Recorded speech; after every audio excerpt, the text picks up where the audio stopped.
요셉과 약혼한 마리아에게 어느 날 천사가 나타나 아이를 잉태하게 될 것이라는 예언을 합니다.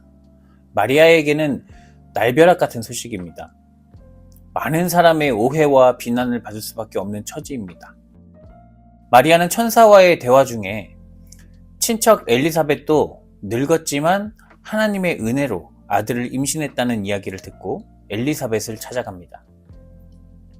엘리사벳을 만난 후 마리아는 불안한 마음이 사라지고 기쁨의 찬양을 드립니다. 마리아는 먼저 내 영혼이 주를 찬양하며 내 마음이 하나님 내 구주를 기뻐한다고 노래합니다. 그 이유는 여종의 비천함을 돌보셨기 때문입니다. 마리아는 자신의 처지를 비천하다고 표현했습니다. 자기 존재가 비천하다는 것을 인식하며 사는 사람은 많지 않습니다. 왜냐하면 사람은 대다수 자기의 능력보다 더 높은 곳을 갈망하고 자신의 아름다움에 심취해 있기 때문입니다. 그러나 사람이 아무리 잘났다고 하더라도 하나님 앞에서는 비천한 존재일 수밖에 없습니다. 마리아는 모든 존재가 하나님 앞에서 먼지 같은 존재임을 알고 자신을 거기에 포함했습니다. 49절에서 마리아는 비천한 자신에게 능하신 이가 큰 일을 행하셨다고 합니다. 마리아에게 일어난 큰 일이 무엇인가요? 바로 메시아를 임신하게 된 것입니다. 마리아는 자신의 몸이 세상을 구원할 메시아가 이 땅에 오기 위한 하나님의 도구가 된 것에 감사했습니다. 사람들에게 손가락질 받을 상황에 빠졌지만 엘리사벳을 만난 후 이 믿을 수 없는 일이 하나님의 일이라는 확신을 얻었고 기쁨으로 받아들이기로 한 것입니다. 초기 기독교인들은 능하신 이가 큰 일을 내게 행하셨다라며 기쁨으로 부르는 이 마리아의 구절을 반복해서 찬양했다고 합니다. 그들도 예수 그리스도를 통해서 하나님을 알게 되었습니다. 그렇기에 예수 그리스도의 탄생을 위한 마리아의 태를 축복합니다. 오늘 우리가 예수 그리스도를 알게 된 것 또한 우리에게 행하신 하나님의 큰 일입니다. 예수 그리스도가 아니라면 덧없는 일에 목숨을 걸고 세상 어딘가에서 영원한 것이 있다고 믿고 허상에 영혼을 바치며 살아가고 있었을 겁니다. 그렇기에 오늘 우리도 초기 기독교인들과 같은 마음으로 하나님의 큰 일을 찬양합니다. 49절 하반절에서 마리아는 하나님을 거룩하시다고 표현했습니다. 마리아는 하나님의 거룩함을 경험했습니다. 성경에서 하나님의 거룩함을 경험한 사람들은 모두 처음엔 두려움에 사로잡혔지만 사람들이 반대하는 생명의 길을 따라갑니다. 모세는 호렙산에서 네가 선 곳은 거룩한 곳이니 라는 하나님의 말씀을 듣고 지팡이 하나 들고 제국 이집트로 향합니다. 이사야는 거룩하시다 찬양하는 천사들을 보았습니다. 그리고 내가 누구를 보낼까라는 주님의 음성에 저를 보내주십시오라고 즉각 반응하며 고난받는 선지자의 길을 떠납니다. 바울은 다메섹으로 가는 길에서 빛과 소리로 예수님을 만나고 시력을 잃었습니다.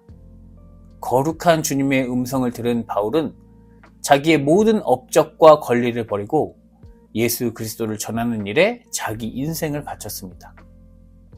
성경에 등장하는 하나님의 사람들은 모두 하나님의 거룩하심을 경험했고 두렵고 떨리는 일이었지만 기쁨으로 자기 삶의 방향을 정했습니다. 51절부터는 하나님이 행하신 일을 노래합니다. 첫 번째 하나님이 행하신 일, 51절을 읽어보겠습니다. 그의 팔로 힘을 보이사 마음의 생각이 교만한 자들을 흩으셨고, 일반적으로 교만하다는 말의 뜻은 타인을 깔보고 잘난 체 하는 사람을 가리키지만 성경에서 교만하다는 말은 구체적으로 하나님 없이 살 수 있다고 생각하는 사람을 말합니다. 하나님 없이 살 수 있다고 믿는 자는 자기 힘과 능력만을 믿습니다. 모든 것을 다 가질 수 있다고 생각합니다. 아담과 하와는 모든 것의 주인이신 하나님이 부러웠습니다. 그래서 선악과를 먹었고 모든 사람은 그와 같은 마음을 가지고 있습니다. 하나님이 교만한 자들을 흩으신다는 말의 뜻은 하나님 없이 살 수 있다고 믿는 자들의 믿음이 모두 틀렸다는 것이 온 세상에 드러났다는 뜻입니다. 두 번째, 하나님이 하신 일은 52절, 권세 있는 자를 그 위에서 내리치셨으며 비천한 자를 높이신 일입니다.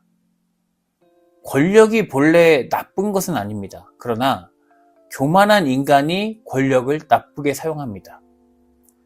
우리는 교만하고 무지하고 공감하지 못하는 자가 권력을 가졌을 때 어떤 일이 일어나는지 생생하게 경험하고 있습니다. 교만한 인간이 세상에 사라지지 않는 한 이런 일은 계속될 겁니다.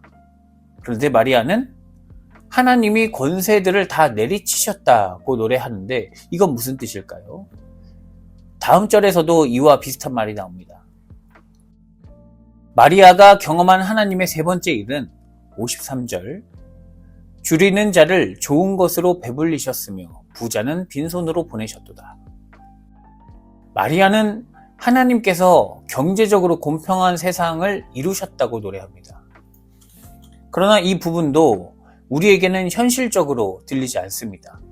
이 세상은 여전히 빈곤 문제가 해결되지 않고 앞으로도 해결될 것 같지 않습니다. 왜냐하면 강한 나라들은 계속해서 그 강한 힘을 유지하기 위해 약한 나라들을 약한 상태로 내버려 둘 것이고, 미국이 중국을 견제하듯 강해지는 나라를 어떻게든 억누르려 할 것이기 때문입니다. 마리아가 고백하는 하나님의 일은 이루어지지 않은 일을 마치 꿈꾸듯 이야기하는 것 같습니다.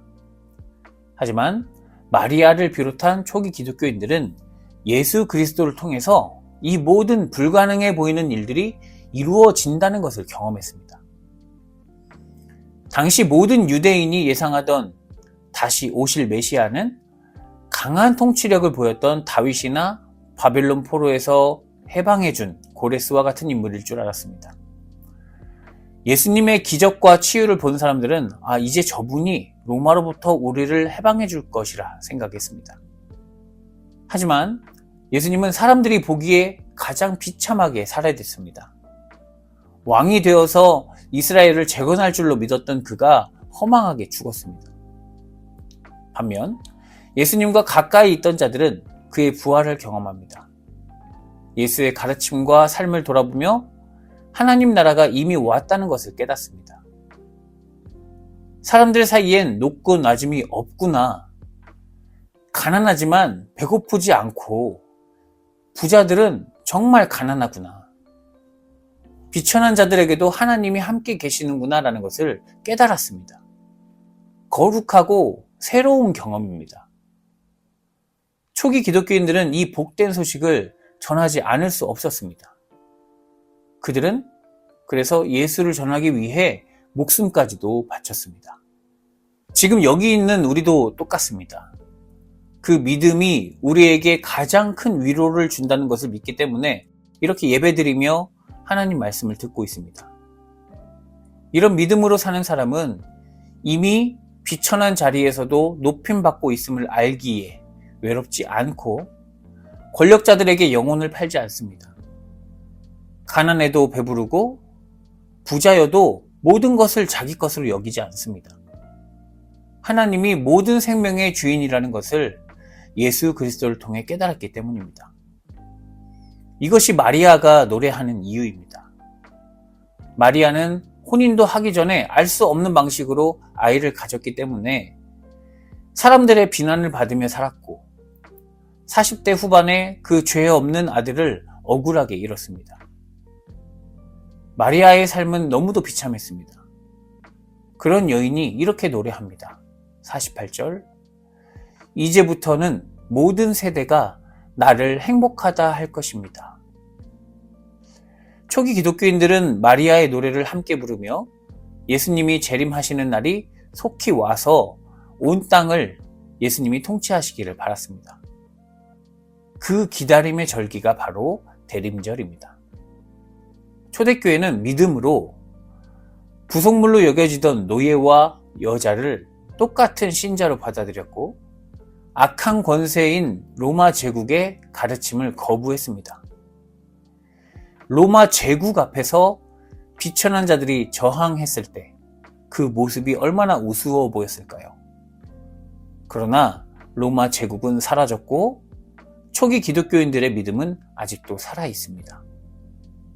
우리는 사자가 풀을 뜯게 되고 어린아이가 독사의 굴에 손을 넣어도 되는 세상, 가난한 자가 복이 있는 세상을 기다립니다. 그리고 그 세상을 지금 여기에서 예수님처럼 선포하고 직접 살아가려고 영적인 싸움을 하는 사람들입니다. 사랑하는 성도 여러분, 우리는 예수님을 통해서 세상에 없는 영원한 나라를 꿈꾸는 사람들입니다. 예수 그리스도를 통해 하나님이 우리 가운데 계심을 알고 그 나라를 소망합니다. 생명을 파괴하는 모든 폭력이 사라진 나라, 모든 생명이 존중받고 서로 사랑하며 하나 되는 생명의 나라를 이루실 예수 그리스도를 기다리며 그 나라를 이루어가는 주의 거룩한 자녀들이 되기를 기도합니다. 모든 인생의 유일한 구원자이신 주님, 우리는 이 땅에 살면서 거룩하신 주님을 기다립니다.